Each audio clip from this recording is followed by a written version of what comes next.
Olá, rogamos ao Pai que nos abençoe a todos, nos ilumine, amplie a nossa capacidade de pensar e de sentir em relação a esses temas, nesse mês de novembro, relacionados a esse movimento da alma no processo de vir à existência corpórea e retornar à pátria espiritual. Meu nome é Leisa Paloski de Oliveira e vamos trabalhar no tema da noite de hoje sobre a questão da morte. A reflexão sobre a morte, à luz da doutrina espírita, iluminado pelo Livro dos Espíritos e o Evangelho segundo o Espiritismo, será abordado uma reflexão feita pelo Espírito Camilo no livro O Tempo de Deus. O tempo é paciente. Todas as coisas têm seu tempo, e todas elas passam debaixo do céu segundo o termo que a cada uma foi prescrito. Eclesiastes.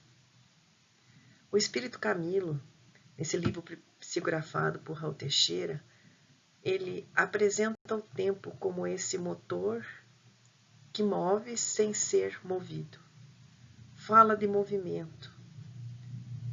Nós vamos entender o tempo como essa testemunha dos nossos atos em relação aos fatos que acontecem e o nosso comportamento em relação a esse momento da reencarnação, os fatos que se sucedem e a desencarnação.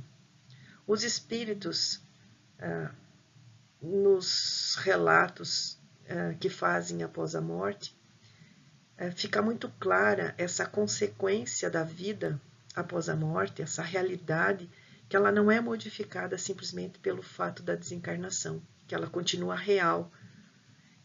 Assim como nós vivemos aqui na Terra, nós nos comportamos no momento seguinte nessa outra faixa vibratória. Então, o tempo, segundo o Espírito Camilo, é esse motor que move sem ser movido.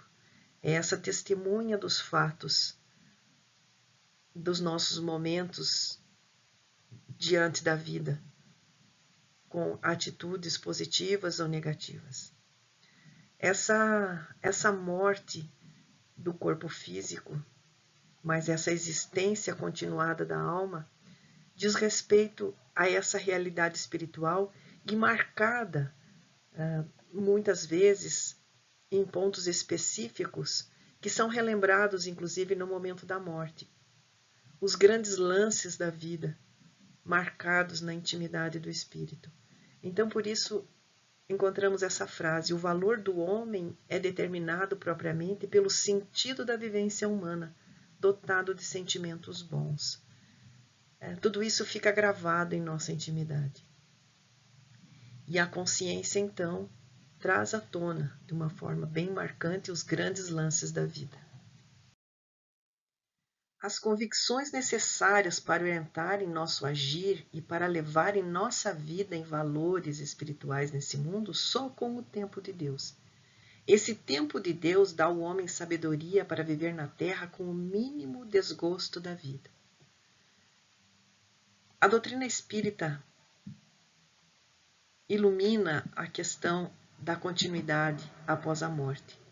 São relatos de espíritos que vêm dizer sobre esse processo da desencarnação em si e vêm dar o seu testemunho após esse encontro no mundo espiritual.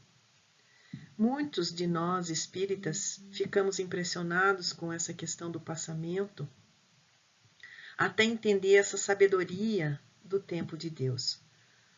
Porque às vezes ficamos ali travados naquela ideia de como é que o espírito se encontra após esse processo desencarnatório. E quando associamos essa visão da sabedoria divina, nós pensamos que tudo passa, tudo faz parte dos exercícios. Então, não geramos expectativas em relação a como pode estar esse ou aquele familiar na situação específica da desencarnação. Porque o processo é individual. É feita uma travessia e ela passa, sejam melhores ou piores as condições, elas, ao longo do tempo, da sucessão dos fatos, elas se encaminham então para dias melhores. É da lei de Deus.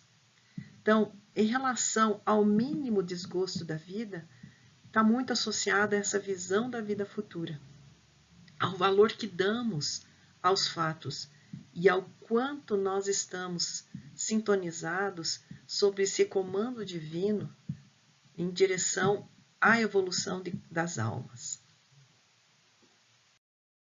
Respeitar o tempo que o Pai Celeste nos deu para tecermos nosso caminho da felicidade.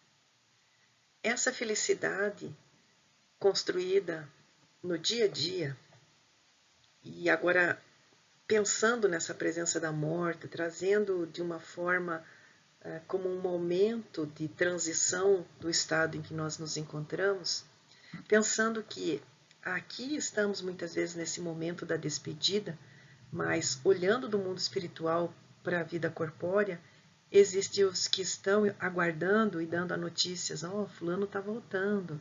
Então, são dois lados que são olhares para um momento de passamento, né? Mas do lado de cá, ansiosos pela despedida. E do outro lado da vida, dando a notícia do retorno. Então, esse olhar de recepção no mundo espiritual, falando então das conquistas, das aquisições do espírito durante esse estado aqui na Terra.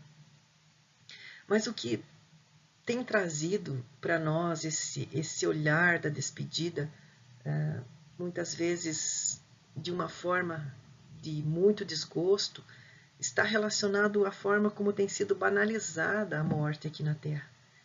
Se pensarmos que ela é um processo natural, mas se banalizado, por exemplo, com o número de desencarnações antecipadas aí pelas fugas, ou da forma como as vidas são tiradas também pelos homicídios, e quanto isso tem se banalizado no dia a dia, olhamos e deixamos esse assunto da morte, muitas vezes, ali numa posição não do natural, mas de uma forma comum.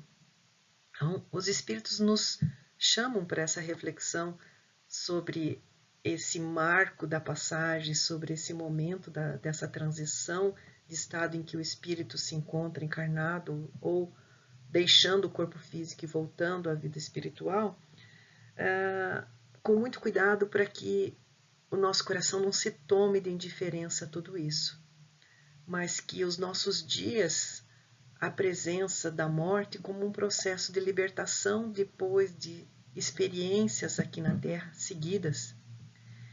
E é esse tempo de Deus que precisa ser respeitado. Mas é em Deus que nós buscamos uma relação, um sentimento para tratar dessa questão da morte. À luz da doutrina espírita, Deus é a inteligência suprema e é criador de tudo que existe. Nessa inteligência suprema, nós desenvolvemos uma relação de que há resposta para tudo que ignoramos. E há uma lei que coordena a vida no âmbito em que se encontra. Como filhos de Deus, nós somos co-criadores. Estamos aqui nesses papéis que desempenhamos na Terra, mas vamos pensar num papel de paz e essa oportunidade de gerar corpos. E esses espíritos que habitam esses corpos são filhos de Deus, herdeiros como nós, de tudo que existe. E amamos esses filhos. E dos filhos, na continuidade, nascem filhos, e que aprendemos a amar, então, agora no papel de avós, que nos enternece, que mexem as fibras da alma. E a sabedoria de Deus se manifesta nessa cocriação.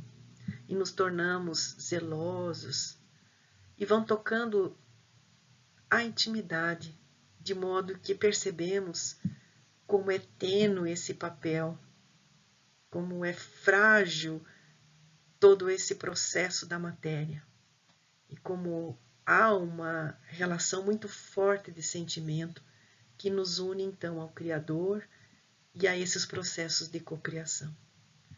Se rompermos essa ligação com o Pai, nos tornamos extremamente frágeis, porque nós não temos como manter o melhor para os que nos rodeiam.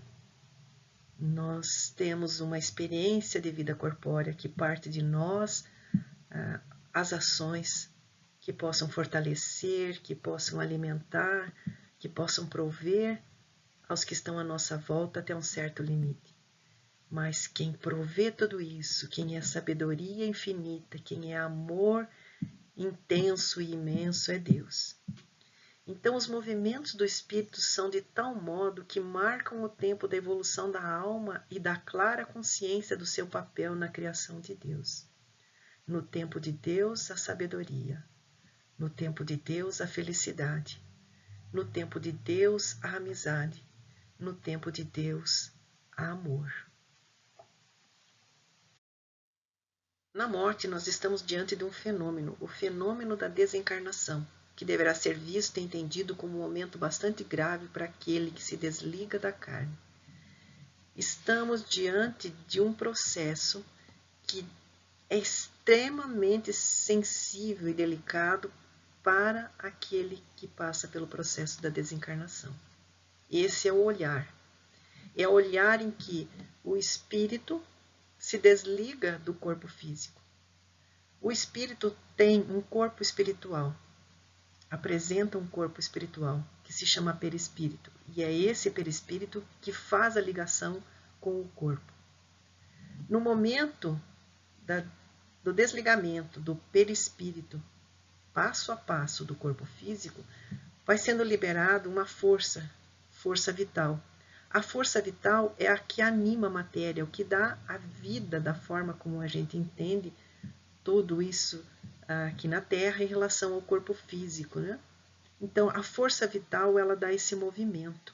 A partir do momento que essa força vital ela é liberada, é como se fosse descolando, né, o perispírito do corpo físico, liberando a força vital, e o espírito permanece com esse corpo espiritual.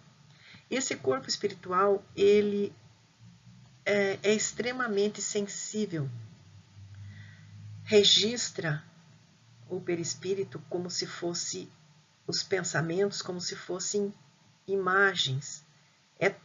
É um espelho. E esse espelho traz a realidade, manifesta a realidade de quem ali vive. Então, se desligar da carne é esse processo delicadíssimo, é essa maior cirurgia que podemos passar enquanto encarnados. Nesse momento da partida, é a maior cirurgia que vivenciamos. Essa repercussão que pode acontecer no perispírito em relação a todos os fenômenos que continuam em andamento aqui na Terra, seja dos pensamentos dos que aqui se encontram, seja da própria ligação ainda no campo de repercussão com o corpo físico, o que acontece com o corpo físico é sentido pelo espírito. Então, o perispírito é o que faz essa ligação, é o que transmite ao espírito, enquanto encarnado, as sensações que dizem respeito à vida corpórea. E quanto desencarnado, ainda sofre repercussões. É um momento muito delicado. Por isso, o melhor que nós podemos fazer em relação àqueles que partem é a produção dos melhores fluidos que possam ajudar nessa grande cirurgia.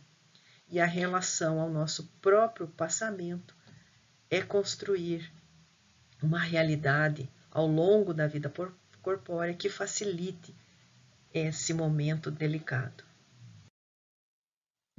A introdução do Livro dos Espíritos é um resumo da doutrina espírita, e ali encontramos que os espíritos revestem temporariamente um invólucro material perecível, cuja destruição pela morte lhe restitui a liberdade. E o que é essa liberdade? É o retomar das suas faculdades, das suas lembranças, é a composição com esse processo reencarnatório que acabamos de viver com uma personalidade, retomamos a nossa identidade maior. Então, voltar à vida espiritual é retomar uma identidade.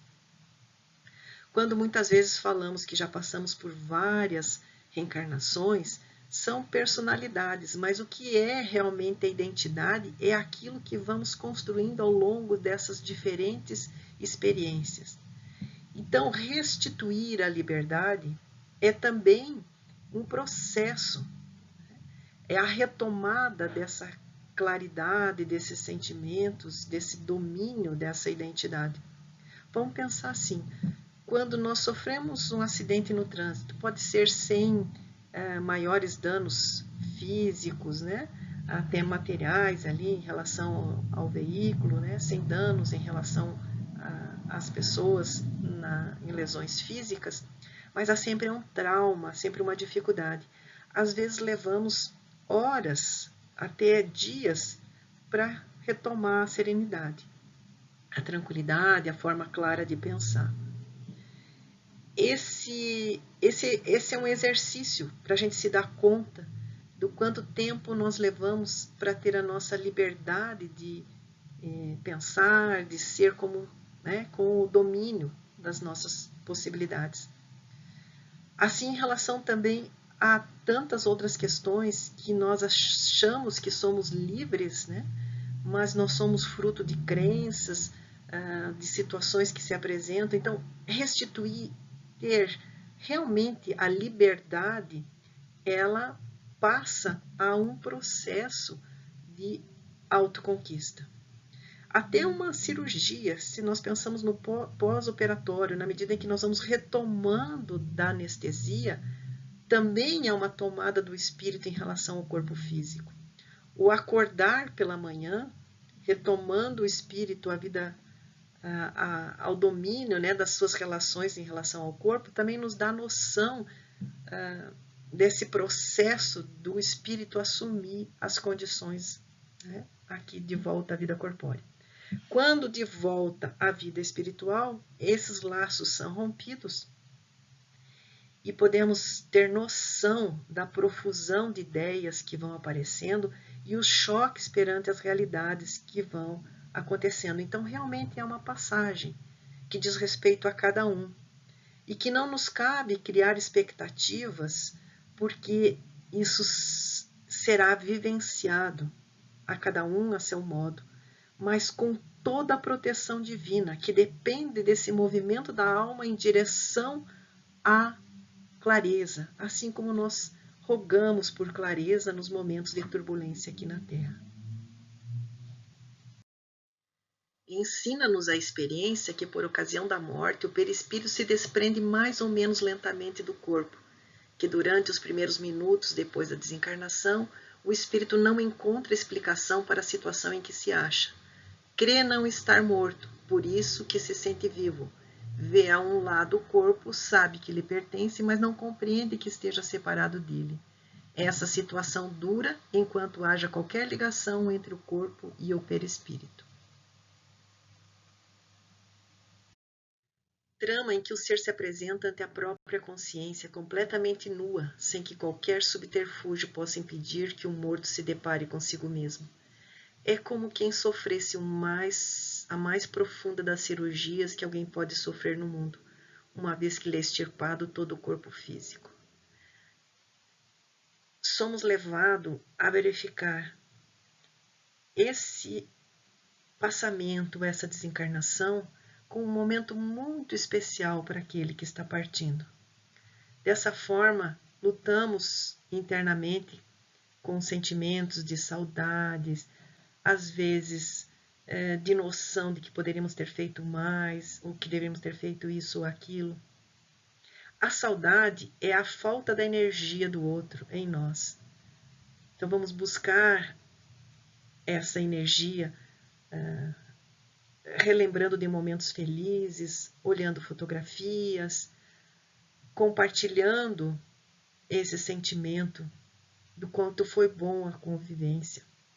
Podemos nos dirigir de momentos muito especiais aqui na Terra, em que sentimos muitas saudades, fazer algo para alguém em nome daquele que partiu em nome desse sentimento, sendo as mãos daquele que partiram, gerando felicidade nos olhos de outra pessoa.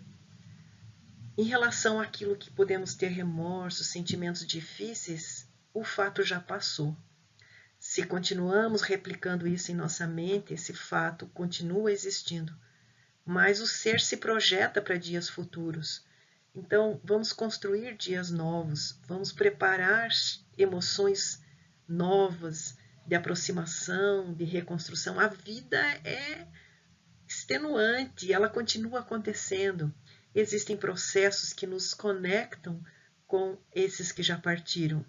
Então, se dar conta de todo esse processo ativo da vida, que a vida continua, a vida, ela não cessa. E então nos projetamos encontros que vão se dar logo mais, muitas vezes no desdobrar do sono, né, dos sonhos, os dias futuros que nos vão aproximar logo mais no nosso processo também da desencarnação. Mas as leis de Deus trazem recursos, muitas vezes, não parado para pensar por nós, que é o próprio processo do retorno à vida corpórea, onde vamos revezando os papéis.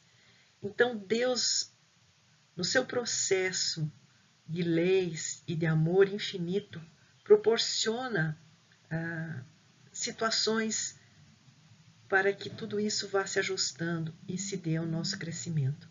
Mas esse momento da desencarnação é um momento muito próprio daquele que parte. É um convite para que a gente repense sobre o apego, sobre as posses e toda a nossa relação com a vida corpórea e as questões materiais aqui da Terra. Com a doutrina espírita, nós conseguimos entender os feitos de Jesus. Quando as irmãs de Lázaro chamam Jesus para que ele viesse socorrê-lo, que estava à beira da morte, elas tinham certeza que Jesus poderia salvá-lo dessa situação. Quando Jesus chega, porém, ele já estava num estado adiantado de decomposição, o seu corpo, mas Jesus sabia que ali ainda havia possibilidades de retornar o movimento, a vida corpórea, né, a doação dessa força vital, porque o perispírito, esse corpo espiritual, ainda não havia se desligado do corpo físico. Então havia essa possibilidade nos recursos da lei natural de doação de força para que o corpo retornasse ao movimento e à saúde. E ele o fez. Da mesma forma como Jairo faz um pedido a Jesus, Jairo era um chefe da sinagoga, muito confiante na ação de Jesus, dessa possibilidade de restabelecer a saúde à sua filha, ele pede que ele interceda. E nessa intercessão de Jesus, na recuperação de saúde de Talita, nós vemos a confiança e esse dirigir que fazemos em direção ao alto em busca de recurso quando as forças físicas estão se esgotando, seja nossa ou dos nossos queridos ou daqueles que pedem sempre em busca de um auxílio. Então, essa doação de fluidos, ela faz parte desses recursos naturais e que eles podem ser feitos e dirigidos àqueles que precisam. Mas está nos desígnios de Deus, está no propósito maior da sabedoria a resposta a tudo isso. Então, conhecedores dessas leis, desses fenômenos, nós nos colocamos na posição de quem pode produzir o seu melhor. Mas colocamos na mão de Deus essa possibilidade de ação e decidir o que deve ser feito em relação a toda a história desse espírito imortal com a sua identidade. No Evangelho segundo o Espiritismo, encontra-se no capítulo Bem-aventurados aflitos, esse movimento de Jesus em relação a todos nós aqui na Terra, a todos os que sofrem, mas nesse convite a esse sofrer no sentido de crescimento, de enfrentamento das dificuldades, numa confiança nos dias futuros. Então nunca faltará o auxílio de Jesus em relação a confiança, a coragem, a todas as possibilidades que seria o melhor naquela situação que se encontra.